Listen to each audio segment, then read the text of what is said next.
Welcome to toppers club IAS academy. मैं हूं मुकेश और हम लोग डिस्कस कर रहे थे सिविल इंजीनियरिंग के सब्जेक्ट इरिगेशन इंजीनियरिंग से रिलेटेड कुछ क्वेश्चंस। तो उसी श्रृंखला में उसी कड़ी में हम आज का सेशन लेकर हाजिर हैं आपको। ये सेशन आपके आगे आने वाले एग्जाम्स जैसे यूपीएससी जेई, यूपीपीएससी एई, यूपीपीएससी पॉलिटेक्निक लेक्चरर और एसएससी जेई एग्जाम्स के लिए बहुत ही महत्वपूर्ण होने वाला है। तो कृपया करके इस सेशन को लाइक कर दीजिए, शेयर कर दीजिए और चैनल को सब्सक्राइब कर लीजिए, ठीक है। तो इसी कड़ी में हम अपना अगला सेशन लेकर आए हैं और इसी सेशन में हम डिस्कस करेंगे आज फिर से अपना इरिगेशन इंजीनियरिंग के कुछ क्वेश्चंस। तो इसी कड़ी में हम अपने आज के सेशन की शुरुआत करते हैं और आज के सेशन का हमारा पहला क्वेश्चन है trickle irrigation is also known as. तो आपको पता है कि जो हमारा ट्रिकल इरिगेशन होता है इसका एक और नाम होता है और वो नाम होता है ड्रिप इरिगेशन। क्या होता है? Drip irrigation. यानी ड्रिप इरिगेशन भी ट्रिकल इरिगेशन को कहते हैं। और इस मेथड में हम क्या करते हैं? इस मेथड में in this method water is applied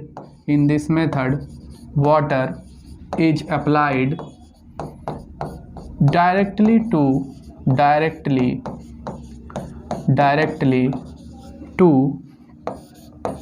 root zone of the plant, जो प्लांट्स होते हैं उनकी रूट्स में डायरेक्ट इस मेथड के माध्यम से वाटर अप्लाई करते हैं। और इस मेथड का यूज करने का सबसे बड़ा रीज़न ये है कि इसमें वाटर लॉसेस बहुत ही कम होते हैं। यानी क्या कर देता है? It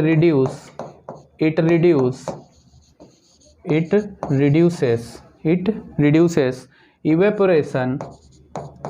evaporation and transpiration losses।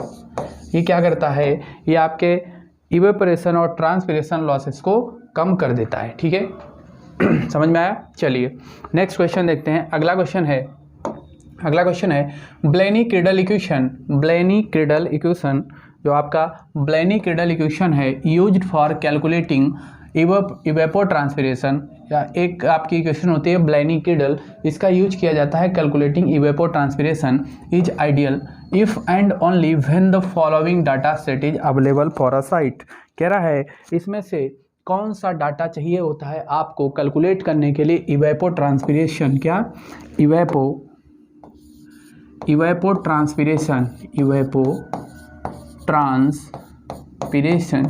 Evapotranspiration by Blaney Criddle method. Blaney क्रीडल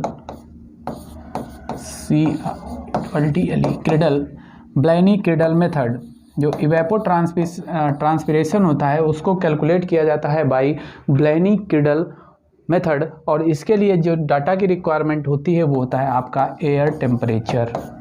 तो आपको क्या पता होना चाहिए? Air temperature. यानी इसका जो ऑप्शन ए है वो इसका सही जवाब हो जाएगा। A is the right answer for this question, ठीक है। चलिए नेक्स्ट क्वेश्चन देख लेते हैं। अगला क्वेश्चन है the total amount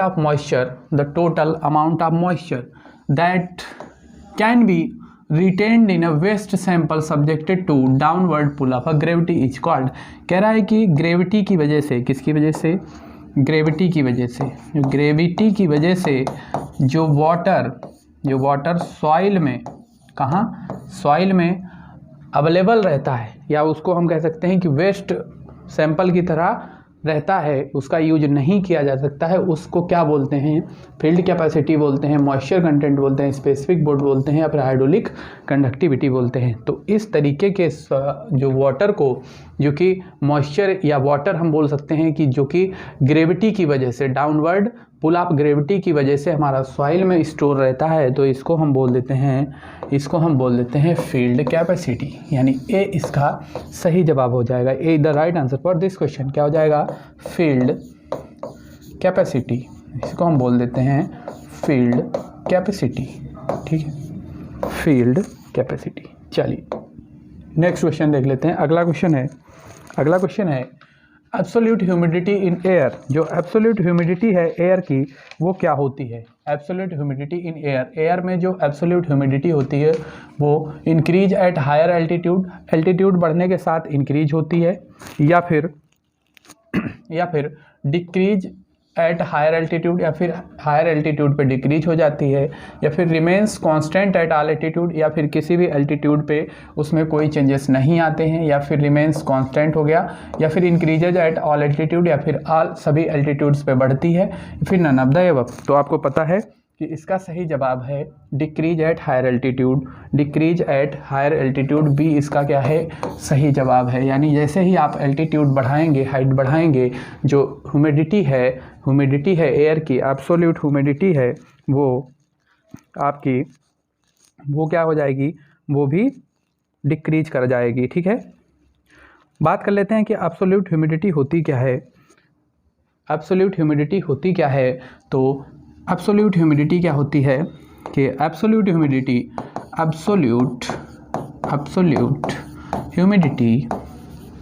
is a measure of absolute humidity is a measure of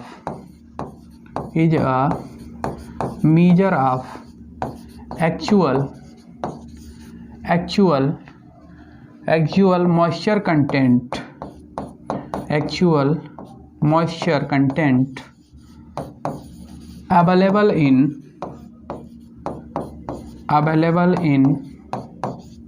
air। वास्तव में कितना मॉइस्चर कंटेंट अवेलेबल है किसी भी एयर में, वही उसका एब्सोल्यूट ह्यूमिडिटी कहलाता है। और एब्सोल्यूट ह्यूमिडिटी नीचे से ऊपर की तरफ एल्टीट्यूड बढ़ाने पे, हाइट बढ़ाने पे कम होता चला जाता है। ठीक है, चलिए next question.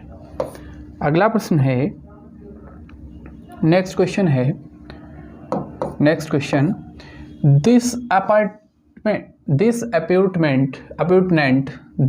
appurtenant is used to overcome obstruction in sewer lines due to road, canals and railway lines। इनमें से कौन से appurtenance मतलब appurtenance कह सकते हैं कि आप इंस्ट्रूमेंट, या आप कह सकते हैं कि कोई स्ट्रक्चर की यूज किया जाता है to avoid road, canal and railway canal या फिर रोड्स की वजह से, इनमें से कौन सा जो आपका सिस्टम है वो यूज किया जाता है? गली, या फिर इन्वर्टेड साइफन, या फिर स्टॉर्म वाटर रिलीव वर्क, या फिर लैंप होल्स। तो आपको पता है कि इन तरीके की चीज़ों में जो यूज किया जाता है वो आपका होता है inverted siphon.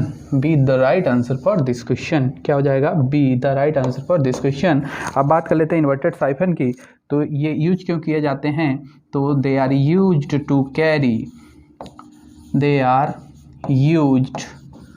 To carry discharge. किस लिए यूज किए जाते हैं? डिस्चार्ज कैरी करने के लिए यूज किए जाते हैं। ठीक है, और कहाँ कहाँ यूज किए जाते हैं? ये सीवर अंडर स्ट्रीम,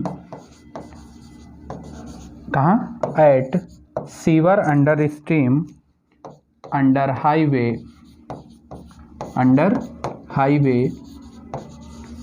या फिर और इन डिप्रेस्ड ग्राउंड।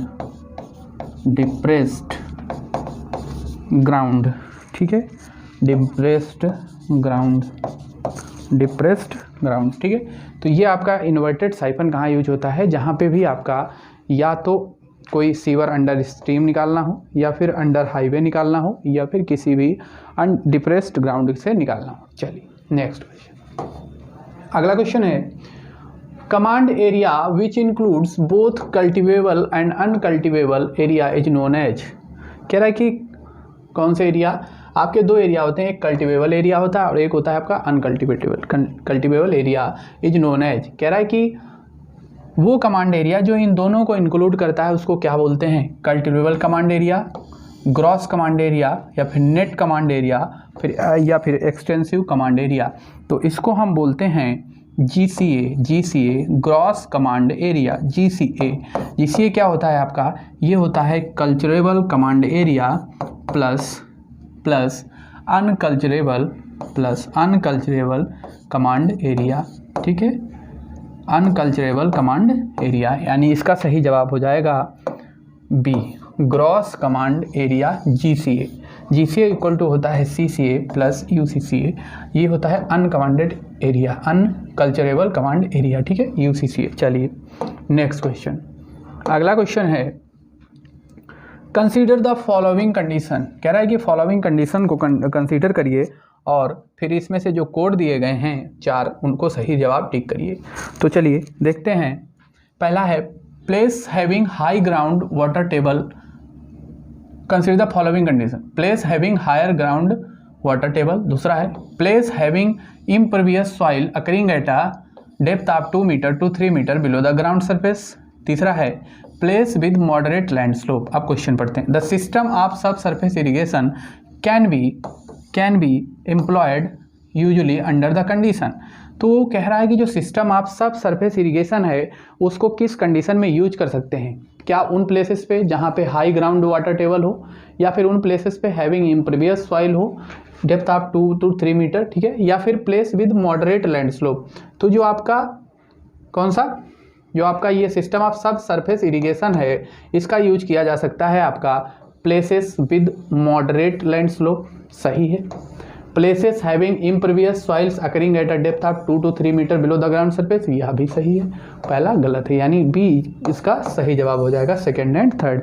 बी इसका क्या हो जाएगा, सही जवाब हो जाएगा। सेकेंड एंड थर्ड ऑप्शन इसमें करेक्ट है, या सेकेंड एंड थर्ड जो स्टेटमेंट है वो सही हैं, ट्रू हैं, ठीक है। चलिए नेक्स्ट क्वेश्चन, अगला क्वेश्चन है method of irrigation in which water is applied in the form of a spray.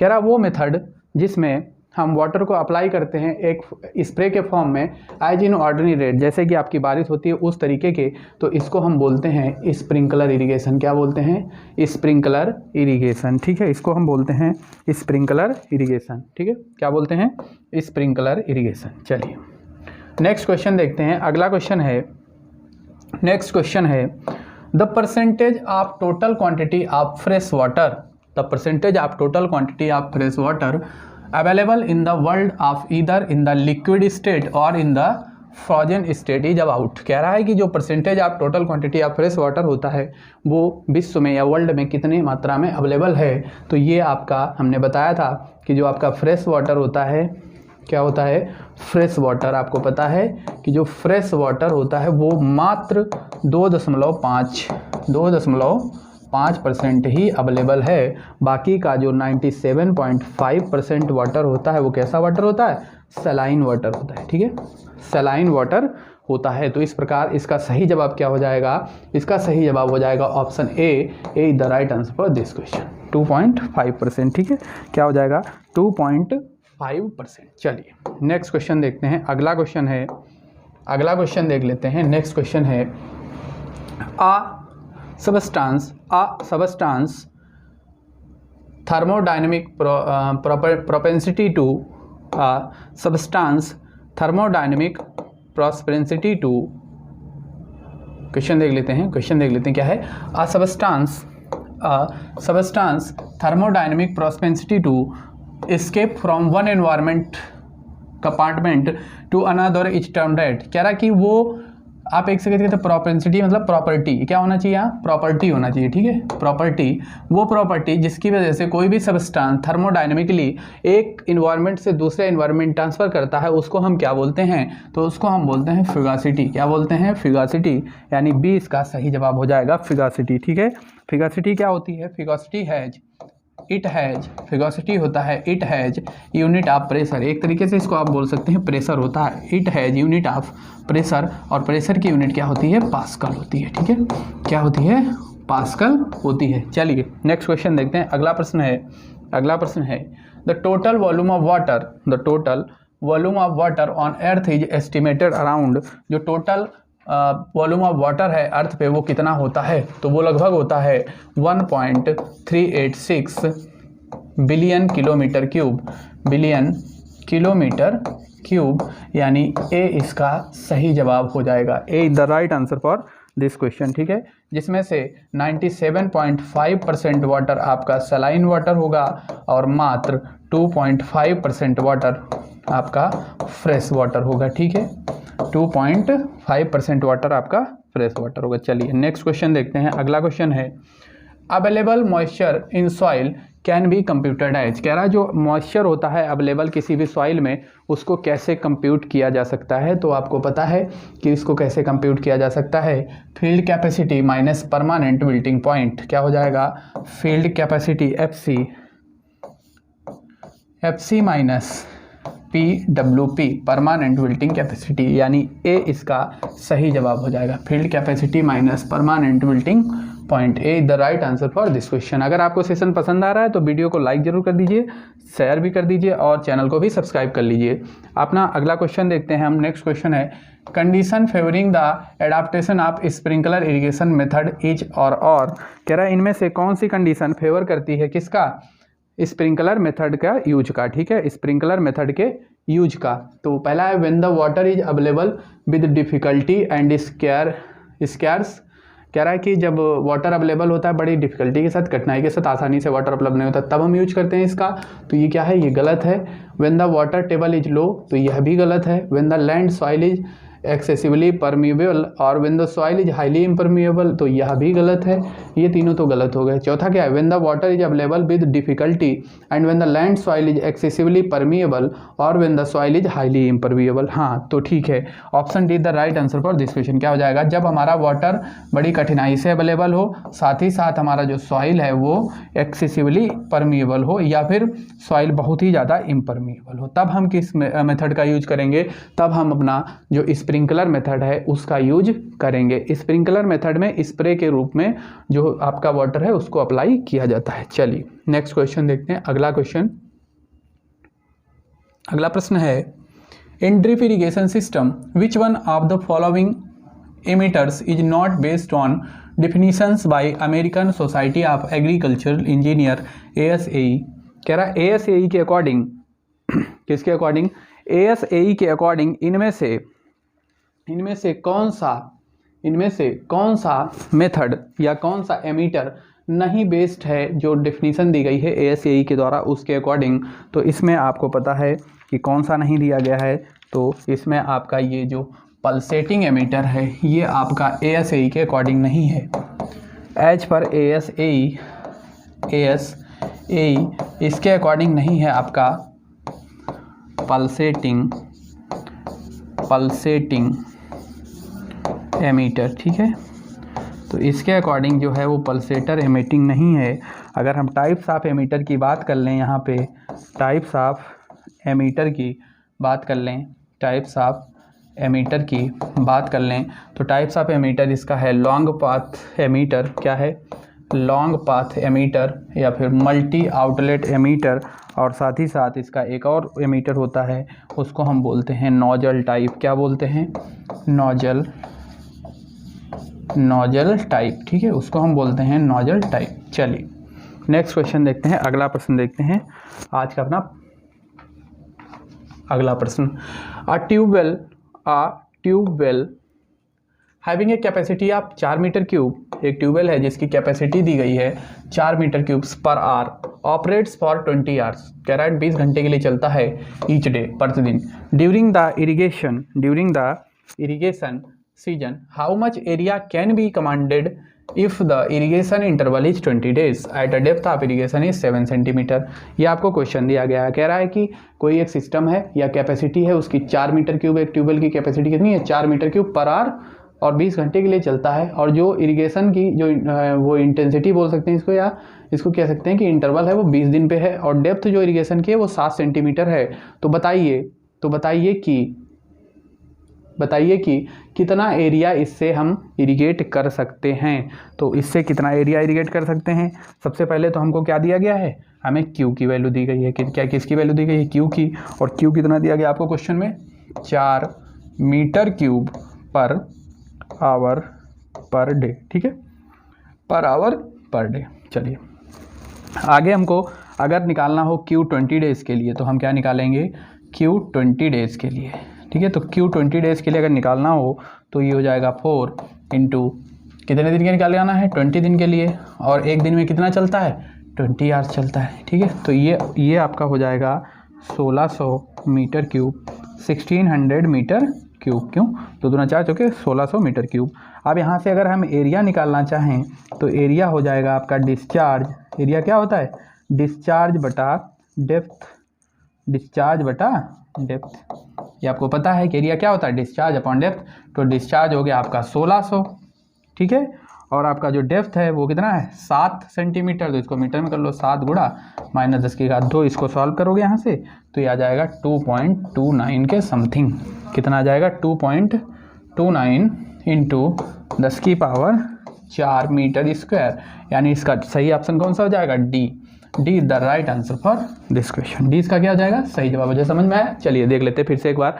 आपको दिया गया था डिस्चार्ज क्यू की वैल्यू थी 4 मीटर क्यूब पर आर, और इसको हमने क्यू 20 डेज के लिए निकाल लिया। 4 गुणा 20, ये 20 से क्यों मल्टीप्लाई किया, क्योंकि 20 घंटे एक दिन में चलता था और 20 दिन के लिए निकालना था, तो ये 1600 आ गया। ठीक है, चलिए अब यहाँ से हमने निकाल लिया एरिया। यहाँ से क्या निकाल लिया, एरिया। एरिया होता है discharge upon depth, discharge upon depth irrigation depth. तो डिस्चार्ज था 1600 मीटर क्यूब टोटल आपका, मीटर क्यूब पर आर पर डे कितना हो जाएगा, पर आर पर डे। ठीक है, ये हो गया आपका। अब यहाँ पे क्या हो गया 1600 अपॉन 7 गुणे 10⁻²।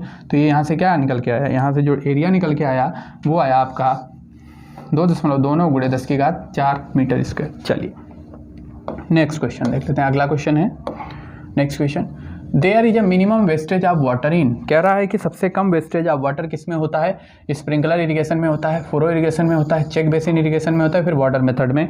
तो इसका जवाब आपको पता है कि जो सबसे कम वेस्टेज होता है वो स्प्रिंकलर इरिगेशन में होता है। किसमें, स्प्रिंकलर इरिगेशन में सबसे कम वेस्टेज होता है। ठीक है, किसमें, स्प्रिंकलर इरिगेशन में। स्प्रिंकलर इरिगेशन में सबसे कम वेस्टेज होता है। ठीक है, चलिए नेक्स्ट क्वेश्चन देखते हैं। अगला क्वेश्चन है sprinkler irrigation system is suitable when.